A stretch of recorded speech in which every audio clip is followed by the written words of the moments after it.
மார்போடு அணைப்பாரே,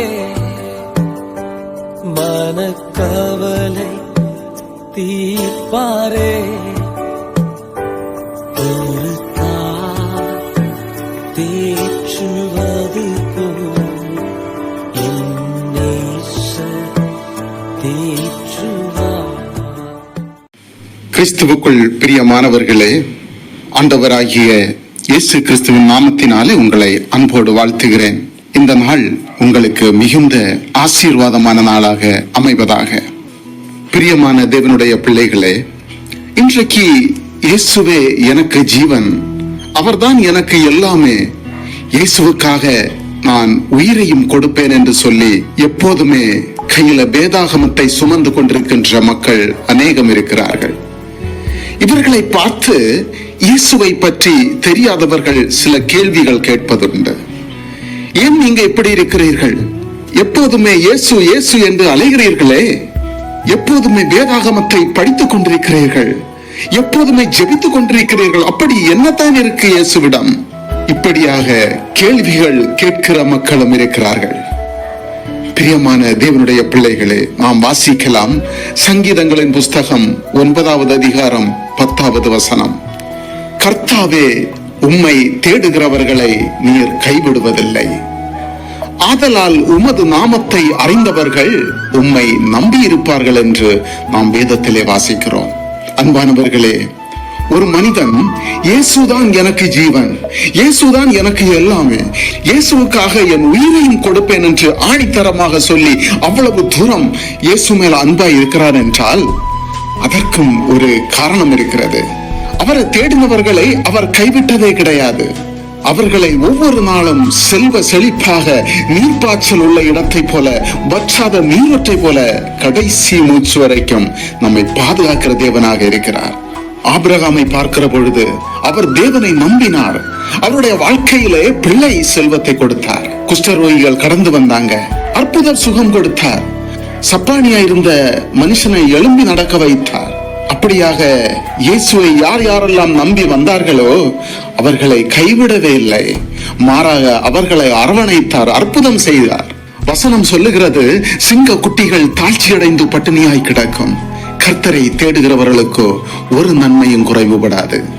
இன்றைக்கு உங்கள் வாழ்க்கையில இயேசு அப்பாவை எப்படி தேடினீங்க? எல்லாமே ஒரே போலதான் என்று சொல்லி நீங்கள் சாதாரணமாக இருக்கலாம். பிரியமான தேவனுடைய பிள்ளைகளே, உங்கள் வாழ்க்கையில இயேசு அப்பாவை மட்டும் உண்மையாக தேடி பாருங்க. அவருக்கு உங்களை முழுமையாக ஒப்பு கொடுத்து பாருங்க. எப்படிப்பட்ட சூழ்நிலை உங்கள் வாழ்க்கையில் இருந்தாலும் அடிக்கடி நீங்கள் சொல்வீர்களே, என் வாழ்க்கை இப்படி ஆயிடுச்சு, சமாதானம் இல்லாத வாழ்க்கை ஆயிடுச்சு, என்னுடைய விதி என்று புலம்பிக் கொண்டிருப்பீர்கள் தானே? இன்றைக்கு அந்த இயேசுநாதரை உண்மையாக தேடுவீர்களே ஆனால் உங்கள் எல்லா சூழ்நிலைகளையும் மாற்றி அமைக்க முடியும் என்று உங்கள் வாழ்க்கையிலே அறிந்து கொள்கிற பொழுது எனக்கு இயேசு மட்டும் போதும் என்று நீங்கள் மாற்றப்படுவீர்கள். தேவன் தாமே இந்த வார்த்தையின் மூலமாக உங்கள் ஒவ்வொருவரையும் ஆசீர்வதித்து வழி நடத்துவாராக. ஆமேன். கண்களை மூடி ஒரு நிமிடம் ஜெபிப்போம். அன்பு நிறைந்த பரலோக பிதாவே, ஆண்டவரே, இந்த நாளின் காலை நேரத்திற்காக உமக்கு நன்றி தகப்பனே. ஆண்டவரே, ஒவ்வொரு பிள்ளைகளையும் நீர் உமது ஆசீர்வாதத்தினால நிரப்புங்க. ஆண்டவரே, சுகமில்லாமல் ஆஸ்பத்திரிகளிலும் வீடுகளிலும் தவிக்கின்ற மக்களை ஆசீர்வதியும் அப்பா. ஒவ்வொரு பிள்ளைகளையும் உம்முடைய வல்லமையுள்ள கருத்தினால் நீர் தொட்டு குணப்படுத்துவீராக அப்பா. எப்பேற்பட்ட வியாதியாக இருந்தாலும் சரி, மருத்துவர்களால் கைவிடப்பட்ட நிலைமையில் இருக்கலாம் ஆண்டவரே, எப்படிப்பட்ட ஒரு கொடிய நோயாக இருந்தாலும் கூட உம்மால் சுகப்படுத்த முடியும் ஆண்டவரே. நாங்கள் விசுவாசிக்கிறோம் அப்பா. ஒவ்வொரு பிள்ளைகளையும் அற்புத சுகத்தை கொடுத்து நீர் வழி நடத்தும் ஆண்டவரே. ஆண்டவரே, நீர் நல்லவர் அப்பா. எங்கள் தேவைகளை அறிகிறவர் ஆண்டவரே. கர்த்தர் நல்லவர் என்பதை ருசித்து பாருங்கள் என்று சொன்னது போல உம்மை ருசித்து உம்முடைய வல்லமை அறிந்து கொண்ட மக்களுக்கு தான் தெரியும் நீர் நல்லவர், நீர் பெரியவர், நீர் அற்புதம் செய்கிறவர் என்று.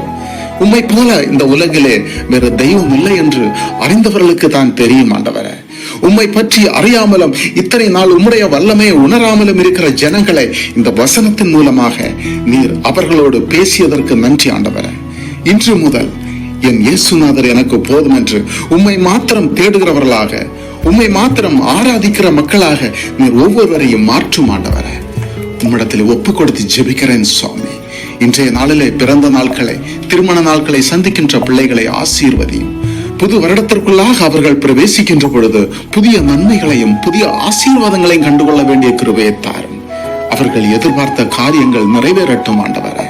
உம்மிடத்திலே ஒப்புக் கொடுத்து ஜெபிக்கிறேன், தாழ்த்துகிறேன். குறை குற்றம் யாவற்றையும் மன்னியும். இயேசு கிறிஸ்துவின் மூலம் ஜெபிக்கிறேன் ஜீவனுள்ள நல்ல தகப்பனே. ஆமேன், ஆமேன், ஆமேன்.